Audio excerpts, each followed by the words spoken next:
नमस्कार, मैं हूं आपके साथ मयंक। आज 11 तारीख है। पिछले 12 घंटे के अंदर जो सारे अपडेट्स हैं ईरान, अमेरिका और इजराइल से जुड़े, वो मैं आपको बताऊंगा।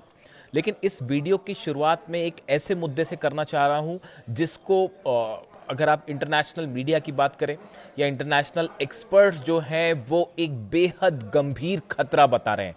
देखिए, ईरान से ऐसी खबर आई है, माना जा रहा है ईरान को लेकर एक बेहद भयानक साजिश रची गई थी। एक ऐसी साजिश जिसमें ईरान में लाखों लोगों की मौत हो सकती थी, और न सिर्फ ईरान में बल्कि आसपास के कई देशों में भयंकर हाहाकार मच सकता था। अब ये बात जो है वो कई खुफिया एजेंसीज के थ्रू ईरान को अलर्ट किया गया है, इस तरह की खबर है।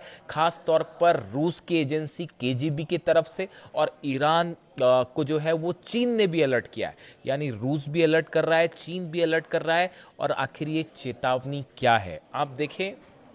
जो हमले हुए ईरान में पिछले आप 3 से 4 दिन की बात लीजिए, जो हमले होते हैं, उन हमले में जिन लोकेशंस को टारगेट किया गया उसमें 3 लोकेशंस ऐसी थी जो इस ओर इशारा कर रहे हैं कि एक बहुत बड़ी साजिश थी। देखिए, हमले होते हैं बुशर पर, हमले होते हैं ईरान और चाइना का रेल लिंक जो है उसके ब्रिज को निशाना बनाया गया, और चाबहार पोर्ट को निशाना बनाया गया जहां पर भारत का 1000 करोड़ से ज्यादा का निवेश है।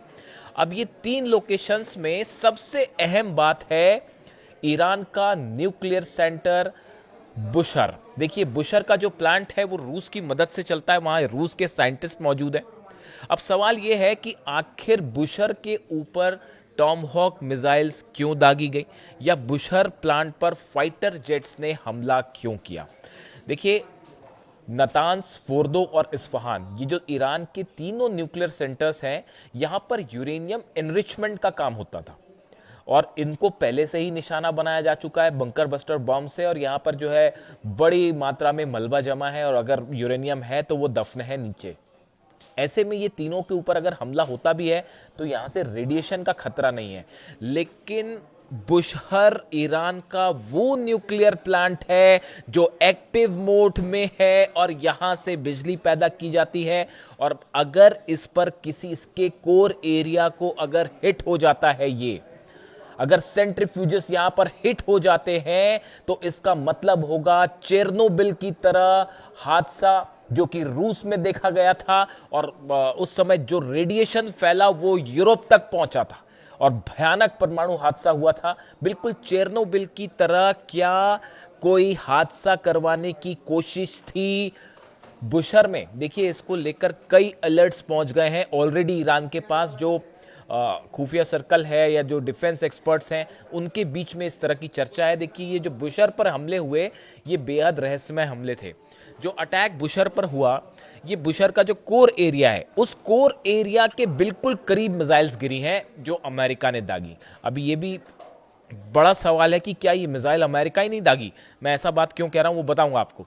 लेकिन देखिए, बुशर के बिल्कुल करीब ये मिसाइल्स अटैक हुए, और हालात ये थे कि जो कोर एरिया की जो बिल्डिंग थी उसमें जब मिसाइल अटैक होता है तो उससे जो पार्टिकल्स निकलते हैं वो उससे भी जाके टकराए। यानी सीधा मिसाइल ने हिट नहीं किया, लेकिन उसके छर्रे और जो दूसरी चीजें निकलती हैं मेटल्स, वो जाके कोर बिल्डिंग से भी टकराए।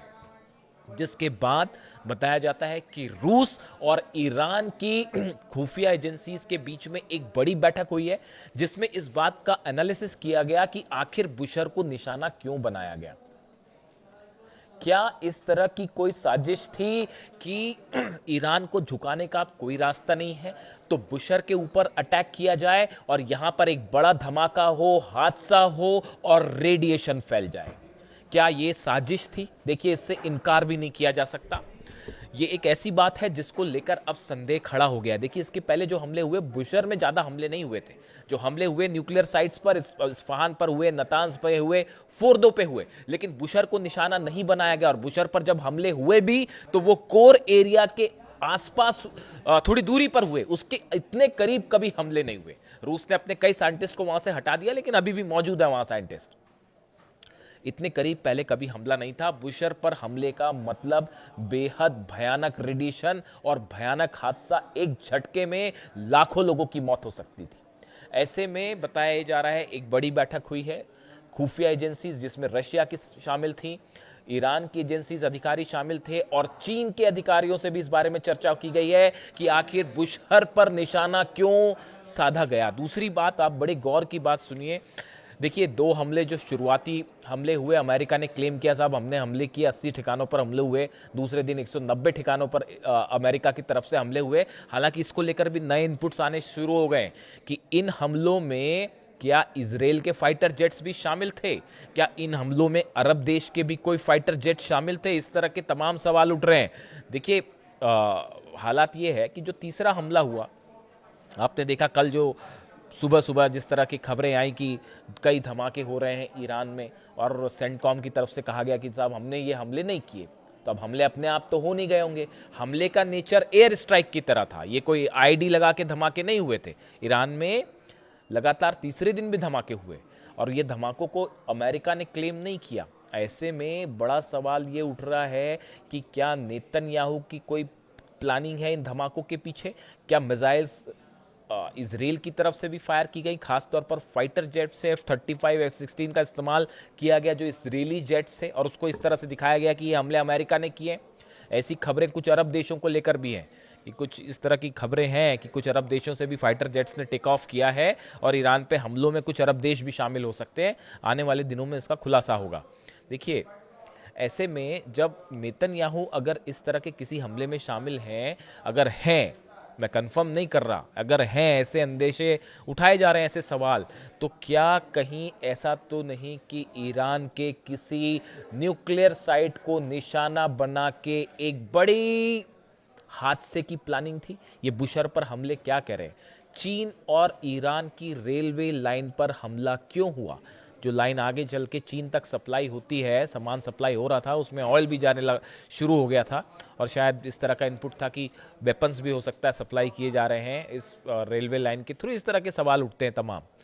अमेरिका का चीन की, ईरान चीन की जो रेल लाइन है आगे चल के कई देशों से गुजरते हुए जुड़ती है चीन से, उस रेल लाइन पर हमला करना, रूस का की सहयोग से जो बुशहर प्लांट चलता है उस पर हमला, भारत के सहयोग से जो चाबार पोर्ट तैयार किया गया है उस पर हमला। यानी ये हमला ईरान पे तो था, लेकिन निशाने पर भारत का इन्वेस्टमेंट भी था, रूस का इन्वेस्टमेंट भी था सीधा सीधा, और चाइना का इन्वेस्टमेंट भी था। ये अपने आप में एक डिफरेंट नेचर का अटैक था। देखिए, गौर करने वाली बात यह है, जो मैं बात समझाना चाह रहा हूं, कि जब भी कोई देश अटैक करता है और खास तौर पर अमेरिका जैसा देश, तो वो जो टारगेट्स होते हैं वो बड़े सोच समझकर उनका चयन किया जाता है। ये जो डिफेंस एक्सपर्ट्स हैं वो इस बात को समझते हैं। आप पहले के हमले देख लीजिए अमेरिका के, उन हमलों के नेचर में और इस बार के नेचर में थोड़ा अंतर था।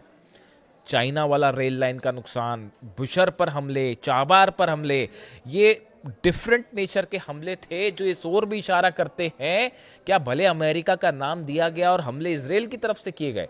ये भी बड़े सोचने वाली बात है। अब देखिए, दूसरी तरफ नेतन्याहू के 3 बयान जो पिछले 3 दिनों के अंदर आए। पहले नेतन्याहू ने कहा कि साहब हम जंग के लिए तैयार हैं, वो तो सबको पता है आप तैयार हो, हम ईरान को परमाणु बम नहीं बनाने देंगे। अब इसका कोई बड़ा रिएक्शन नहीं है, कोई प्रतिक्रिया नहीं है। यह इजराइल कब से कहता चला आ रहा है, अमेरिका कब से कहता चला आ रहा है। ईरान ने वैसी परमाणु बम नहीं बनाया अब तक और ना कोशिश हो रही है, तो कोई बात ही नहीं है। लेकिन दूसरा, फिर देखिए, जब ऐसा लगा कि नहीं ये परमाणु बम वाली बात जो है वो असरदार नहीं है, तो अगले दिन नेतन्याहू क्या कहते हैं कि ईरान जो है वो केमिकल वेपन हो सकता है और ईरान केमिकल वेपन से हमला कर सकता है। यानी अब परमाणु बम वाली बात जब अंतर्राष्ट्रीय स्तर पर रिजेक्ट हो गई, उसका असर होता नहीं दिखाई दे रहा, तो आप केमिकल वेपन पे आ गए। उस तरह के आरोप लगाए जाने शुरू हो गए जो सद्दाम हुसैन पे लगते थे कि भाई वेपन ऑफ मास डिस्ट्रक्शन है, तो केमिकल वेपन है, इस तरह की बात शुरू हुई। नेटो की समिट हो रही थी, उसके बीच में इस तरह के बयान आए। उसमें भी ये अंदेशा जाहिर किया गया कि क्या ऐसा तो कोई प्लानिंग नहीं है कि आप ये कहें कि साहब देखिए हमने हमला तो किया था, लेकिन वहां पर लोकेशन पे ईरान के केमिकल वेपन रखे थे और वहीं से जो है वो ईरान में हादसा हो गया। देखिए, इस बात को समझिए, ये साजिश है बड़ी हो सकती है। मतलब कि अगर आप ये कहें कि आपने ईरान पर कोई केमिकल अटैक कर दिया, केमिकल वेपन से मान लीजिए किसी देश ने अटैक कर दिया, और उसके बाद आपने क्या कहा कि साहब ये हमने केमिकल वेपन से अटैक नहीं किया, ये तो केमिकल वेपन पहले से ईरान के पास मौजूद था और उसके ऊपर ये मिसाइल गिर गई और उससे ये हादसा हो गया। ऐसा भी अंदेशा कई खुफिया एजेंसीज जता रही हैं। तो ये भी अपने आप में एक बड़ी गंभीर बात है। इसके अलावा फिर देखिए नेतन्याहू का तीसरा बयान, जो कि कल चर्चा भर छाया रहा, मैंने वीडियो भी बनाया उसमें, कि डोनाल्ड ट्रंप की जान को खतरा है और वापस जाते वक्त जो है ईरान निशाना बना सकता था उनके फ्लाइट को, और फिर उन्होंने फ्लाइट बदली, अपना नए एयरक्राफ्ट पे चेंज हुआ वो, और शटर्स बंद किए गए और तमाम चीज़ें जो थी वो। यानी आप देखिए नेतन्याहू के ये 3 बयान बताते हैं, न्यूक्लियर बॉम्ब को लेकर, केमिकल वेपन को लेकर और ट्रंप पर खतरा है इसको लेकर, कि कहीं ना कहीं ईरान को लेकर एक बड़ा प्लॉट तैयार किया जा रहा है जिसमें वो फिट नहीं बैठ रहा है, ये बात अलग है। देखिए हालात असल में क्या है, जो हकीकत है वो ये कि अमेरिका अब इस बात को अच्छी तरह से समझ गया है कि ये जो MOU साइन हुआ है इससे कुछ होना जाना है नहीं। मतलब जो अमेरिका जो चीज़ हासिल करना चाहता है वो इस MOU से तो हासिल नहीं होगी। ये बात अमेरिका और डोनाल्ड ट्रंप अच्छी तरह से समझ चुके हैं। लेकिन अब हकीकत क्या है कि ईरान के साथ जंग भी नहीं की जा सकती। आप देखिए हमले करते हैं, एक दिन हमला किया, 2 दिन हमला किया, फिर रुक गए। पिछली बार भी ऐसा ही हुआ था, 3 दिन हमले किए फिर रुक गए। अरे भाई जंग ही कर लो, क्या दिक्कत है। लेकिन जंग इसलिए नहीं हो सकती कि 40 दिन में फिर मुंह की खाई। 40 दिन में पूरे अरब देश जलने शुरू हो गए थे और हॉर्मुज बंद कर देगा। आप देखिए ये बात अब तय हो चुकी है कि ईरान इस जंग में जीत चुका है। आप दुनिया भर के डिफेंस एक्सपर्ट से जाके पूछिए और ये ईरान को आप नहीं हरा सकते, ये दुनिया का हर डिफेंस एक्सपर्ट आपको समझा देगा। देखिए मैं अमेरिका के लोगों की बात कर रहा हूँ। कल मैं एक आर्टिकल पढ़ रहा था, उसमें HR मैकमास्टर हैं, ये रिटायर्ड यूनाइटेड स्टेट्स के जो है आर्मी लेफ्टिनेंट जनरल हैं और पूर्व नेशनल सिक्योरिटी एडवाइजर है कहाँ के, अमेरिका के। HR मैकमास्टर आप सर्च कर लीजिए, उनके बारे में आपको जानकारी मिल जाएगी। अब ये क्या कह रहे हैं अपने लेटेस्ट इंटरव्यू में, ये कह रहे हैं साहब कि ये जो MOU साइन हुआ है ईरान से, इससे कोई समस्या का हल नहीं होने वाला है, बात नंबर 1। और वो ये भी कह रहे हैं कि ईरान और अमेरिका की जंग कभी खत्म ही नहीं होगी। यानी वो ये कहना चाह रहे हैं कि अमेरिका लाख कोशिश कर ले वो ईरान को नहीं हरा सकता। ये कौन कह रहा है, मैं नहीं कह रहा। नहीं तो आप कहेंगे कि मयंक जी कह रहे हैं, कुछ लोग कभी कभी मेरे पे सवाल उठाते हैं।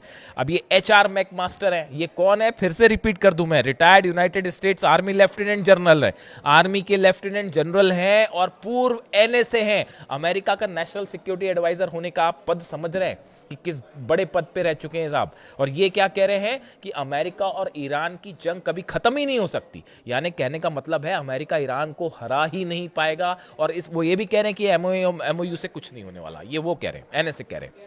यही बात हम जो है वो पिछले पता नहीं कब से, जब जंग शुरू हुई थी तभी से हम समझा रहे हैं, बल्कि उसके पहले से समझा रहे हैं, पिछले 2 साल से, कि अगर हम ईरान पर हमला करोगे तो उसका नतीजा ये होगा कि खुद मुंह की खाओगे, होना जाना है नहीं। अब देखिए ट्रंप से लड़ाई करते बन नहीं रहा, हकीकत ये है। अभी इस बार जब ईरान ने हमले किए, आप देखिए कुवैत पर हमला हुआ, बहरीन पर हमला हुआ, कतर पर हमला हुआ, जॉर्डन पर भी मार दी 1-2 मिसाइल। ये जो हमले हुए ईरान की IRGC की तरफ से, अब आप ईरान के हमलों का नेचर भी समझिए। मैंने आपको अमेरिका के हमलों का नेचर बताया, अब ईरान के हमलों का नेचर समझिए। ईरान ने जो हमले किए ये उसका फर्स्ट प्लान के तहत हमले हुए थे। ये कहाँ पे हमले हुए जी, अमेरिका की नेवल बेस है उसको उड़ा दिया उसने, 5वां बेड़ा जो था उस पर हमले कर दिए। उसने जो है कुवैत में जो एयर बेसेस हैं उस पर हमले कर दिए। इसके अलावा जो है कतर में एयर बेस है उस पर हमले कर दिए, जॉर्डन में एयर बेस है। यानी टारगेट पे अमेरिकन इंफ्रास्ट्रक्चर और अमेरिकन बेसेस ही थे, वो आम जनता को टारगेट नहीं किया ईरान ने। तो ये पहले स्तर की प्लानिंग थी। जो अहमद वाहिदी कह रहे हैं, ईरान के IRGC प्रमुख जो कह रहे हैं, उनके सोर्सेस से जो खबरें हैं वो खबरें ये हैं कि साहब ये अभी जो हमने हमले किए ये अभी सिर्फ पहले दौर की प्लानिंग थी। अब अगर आप इससे बड़ा हमला करने की कोशिश करेंगे तो उसके बाद फिर क्या होगा, उसके बाद सऊदी के, UAE के, बहरीन के, कतर के सबके गैस प्लांट्स, ऑयल प्लांट जो है वो जलने शुरू हो जाएंगे और ब्रिजेस उड़ने शुरू हो जाएंगे। ये दूसरे लेवल का हमला था। तीसरे लेवल के हमले की तो अभी ईरान ने बात ही नहीं की, वो उसको सरप्राइज ही बनाए हुए है कि तीसरे लेवल का हमला क्या होगा वो मौका आने पर बताया जाएगा। उसका स्पेकुलेशन करना ठीक नहीं है, वो कुछ भी हो सकता है।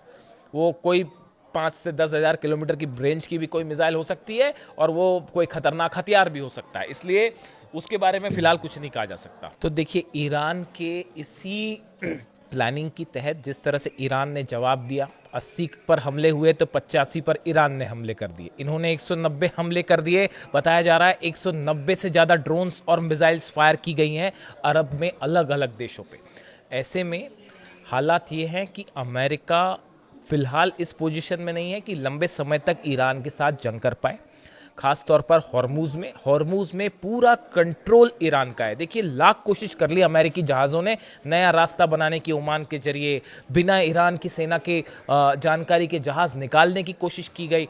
नतीजा क्या हुआ? यूएई के जहाज़ पर हमला हुआ, सऊदी के जहाज़ पर हमला हुआ, पनामा के जहाज़ पर हमला हुआ। ऐसे में हॉर्मूज पर कंट्रोल ईरान का है और इसको किसी भी सूरत में आप जो है ईरान को बाईपास करते हुए तो वहां से जहाज नहीं निकाल सकते। ये बात साफ हो चुकी है। ऐसे में ईरान की तरफ से स्टेटस साफ है। देखिए, इस हमलों ने एक बार फिर, भले बातचीत होती रहे, लेकिन ईरान भी इस बात को अच्छी तरह से जान रहा है कि इस एमओयू का कोई नतीजा नहीं निकलने वाला है और अमेरिका भी इस बात को जान रहा है। अब यही बड़ी इंटरेस्टिंग बात है कि दोनों देश समझ रहे हैं एक दूसरे पर कोई विश्वास नहीं है। दोनों देश समझ रहे हैं कि इस एमओयू से कहीं कोई नतीजा नहीं निकलना चाहता, कोई कहीं पहुंचना नहीं चाहिए। ऐसे हालात में आखिर ये एमओयू और चर्चा जो बैक डोर से कल से फिर से कोशिशें हो रही है कि फिर से चर्चा शुरू हो जाए, इसका मकसद क्या है? क्या ईरान को वक्त चाहिए? कोई चीज बन रही है ईरान पे, उसको और तेजी से बनाने के लिए, आप समझ सकते हैं? या फिर कोई ऐसा अमेरिका का प्लान है कि इलेक्शंस खत्म हो? देखिए, नेतन्याहू और ट्रम्प के बीच में ऑलरेडी फोन पे कई डिस्कशंस हो चुके हैं, खासकर इन हमलों के बीच में, और अगले दौर में बैठक भी होनी है। सेंटकॉम के अधिकारी मोसाद के टच में हैं, इजरायली फोर्सेस के टच में हैं और एक बड़ा प्लान ईरान को लेकर तैयार कर लिया गया। अब सवाल यह है कि उसका एग्जीक्यूशन कब होता है? अमेरिका में जो मिड टर्म पोल्स हैं, जो उसको उसके बाद, या प्लान क्या है? किस तरह से अमेरिका ईरान के यूरेनियम को एड्रेस करना चाहता है और हॉर्मूज में कैसे हॉर्मूज को मेंटेन रखा जाए? ये बड़ी चैलेंज है। और रूस के जो ऑयल रिफाइनरीज पर हमले हो रहे हैं, उसके बाद हॉर्मूज को बंद करना डोनाल्ड ट्रंप एफर्ट नहीं कर सकते। इसीलिए कहा जाता है कई लोग कि भाई, जब आप जंग नहीं कर सकते तो ये हमले क्यों करते हैं बीच में? अगर जंग करना ही है तो एक बार पूरी जंग करके देख लो। पूरा ईरान जंग करने को तैयार है, 9 करोड़ लोग जंग करने को तैयार है। वो देख ली तस्वीरें पूरी दुनिया में कि जिस सत्ता का परिवर्तन करने की कोशिश कर रहे थे, उन्हीं लीडर के जनाजे में करोड़ों लोग शामिल हो गए। और न सिर्फ ईरान में बल्कि इराक से, पता नहीं कहां कहां से लोग ईरान पहुंचे, जंग के बीच पहुंचे। और वो जो फ्यूनरल देखा गया जनाजे का, उसके बाद कहा जा रहा है कि ऐसा जनाजा तो जो है वो आज तक किसी ने देखा ही नहीं। इस बीच में हालात ये हैं कि ईरान को लेकर एक बड़ी साजिश तैयार है जो न्यूक्लियर खतरे पर रेडिएशन तक जा सकती है। इससे जुड़ा जो भी अपडेट होगा मैं आप तक पहुंचाऊंगा। Thank you so much.